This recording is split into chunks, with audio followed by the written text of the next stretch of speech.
welcome back to KJ Game Network. My name is Austin. This is just a slight, brief channel update about what is going on soon. Soon, I have an AMD Ryzen build coming out, which that means once everything arrives, my soon-to-be old computer might either be parted out and stored, or possibly given away.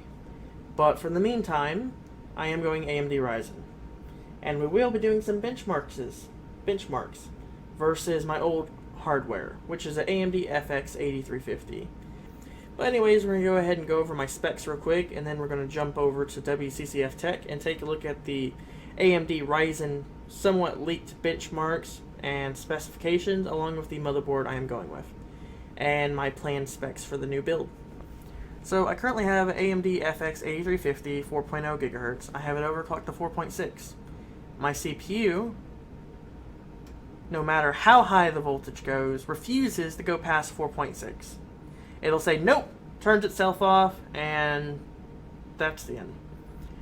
We got a Corsair H100i GTX, MSI 970 gaming motherboard, 16 gigs of Kingston Savage. And by the way, if you look to the right, that is what I paid for all the items I do have, except for Windows 10. That I didn't include my build, but it was $100 at the store or whatever. $130, something like that. I got a Samsung 850 Pro Series 256 gig SSD. I got that back about 2-3 years ago for $145. A Samsung 850 Evo 1 terabyte. Got that back during Black Friday of 2016 for $200. A WD Blue 1 terabyte. Got that back 2-3 years ago. I just now bought WD Black 5 terabyte. Haven't installed it yet. It's just sitting next to me for $189. It was a part of a sale on Newegg a couple weeks ago. An RX 480. Price actually is wrong on that. It's supposed to be $300. NZXT Phantom 530. EVGA SuperNova 850 watt. And yes, the price is correct on that. Back about 2-3 years ago, I had a Corsair CX 750M power supply. So the funny thing is, it, I guess, got overheated, the capacitor blew up, caught fire, and I had to pay Micro Center a lump sum of money to specially remove the cables from my motherboard because they were melted on. And that, including the new power supply, was a total of $280. And then my monitor I am using right now. The Asus MG279Q 27-inch 2560 by 1440p, in other words, 2K.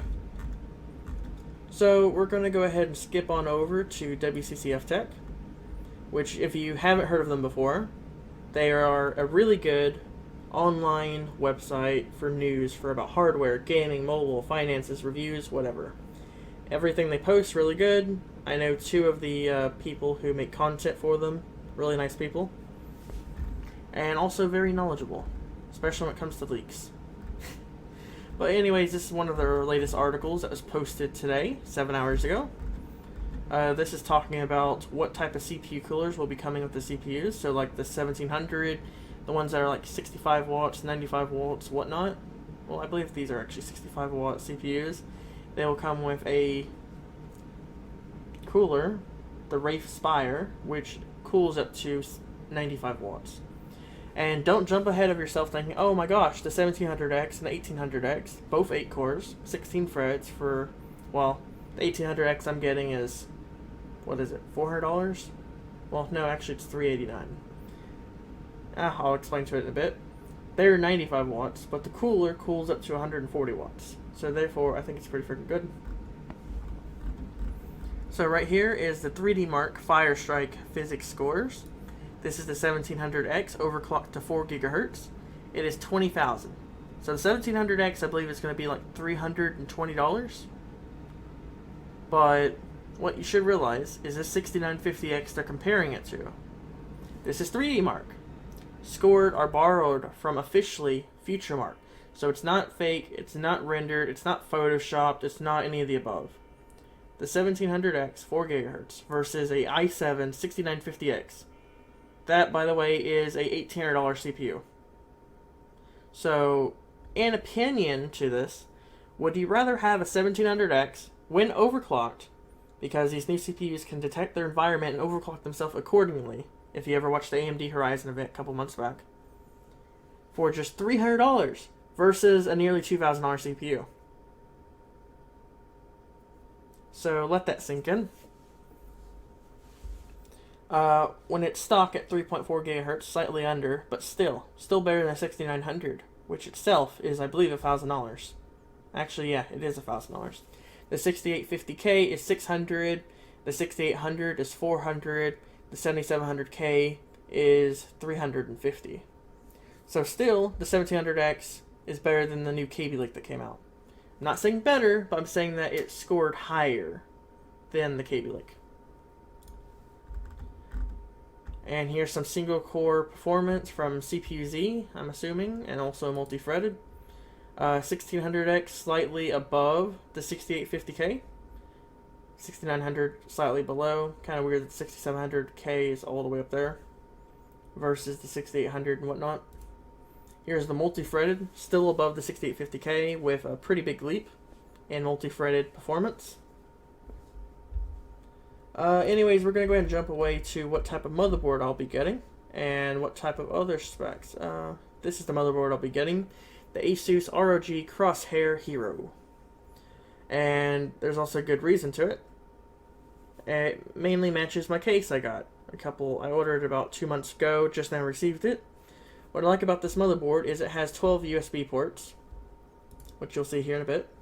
Has 8 USB 3.0 or 3.1s, 4 USB 2.0s, a USB 3.1, and a USB 3.1 Type C and Type A.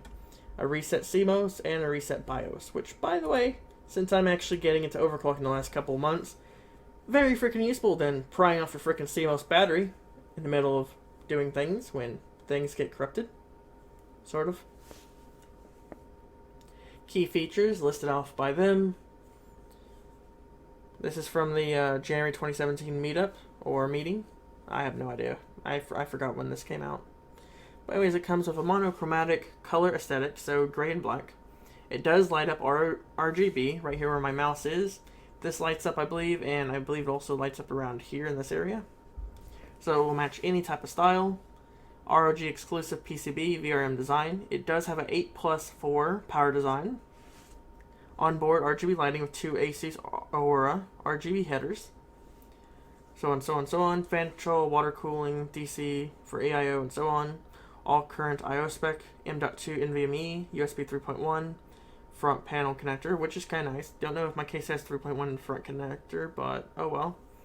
802.11 AC Wi-Fi, and a great manual or auto overclock implementation. The auto overclock is not like MSI overclock, which I'm sure the MSI boards will also have, but if you read anything about the AMD Ryzen event or meetup, the CPU has over hundreds of sensors on it, and it can detect environmental changes to its cooler. So it could be an aftermarket, a stock, an AIO, custom liquid cooling, any brand, any whatever, and the CPU will automatically overclock itself to what it can go up to. So that's actually pretty freaking cool. Here's a more detailed description of it if you want to take a look at it. Not sure how far or well you can see. You might just want to slam your face closer to your monitor. Hopefully that will work. You got an M.2 EQ. I actually have no idea what that is. Oh, wait, no. Never mind. I think that's where you stick your antenna for your wireless. I will mainly be using the land guard, though. But what's kind of cool about this also is it says ROG's Game first ever anti-surge land guard. At least I think it's the first. I don't know, I was reading about it something. They said it was new. I'm not sure about that entirely. Has a new Supreme FX sound card. Go ahead and cut through this. 8 SATA connectors. Here's the back I/O.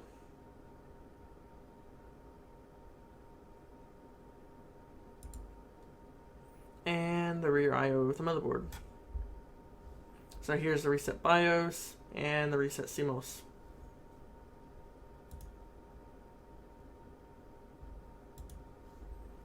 So that will be the motherboard I'm going with. There's also tons of other options. Asus Prime, X370, B350, so on, A320. I did look at a couple of other ones, but not too much of interest into them. Just go down here so you can read the comparison to the ASUS motherboards. See, it does have a 12-phase power phase, so 8 plus 4.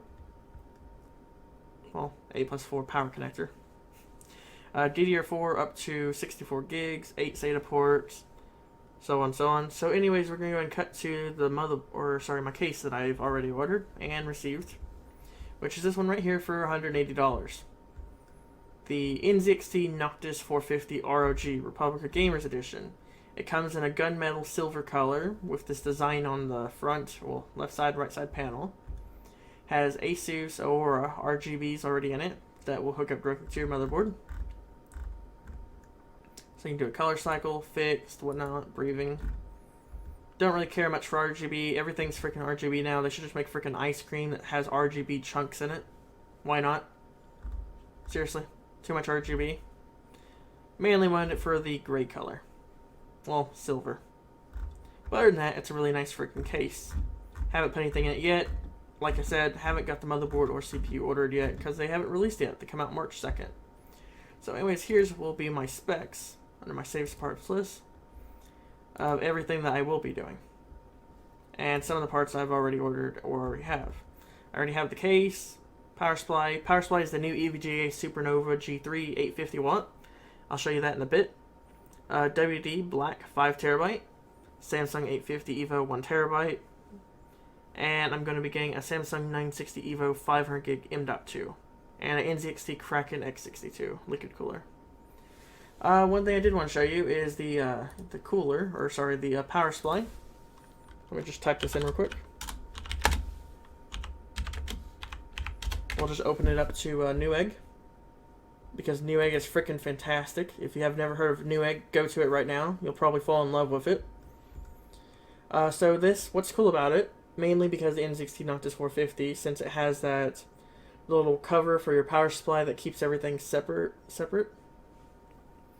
I figured it would be a good idea instead of getting a G2, which I already have, and just going with this one, because why not? Just why not? It is 150 millimeters long, rather than it being the standard 210.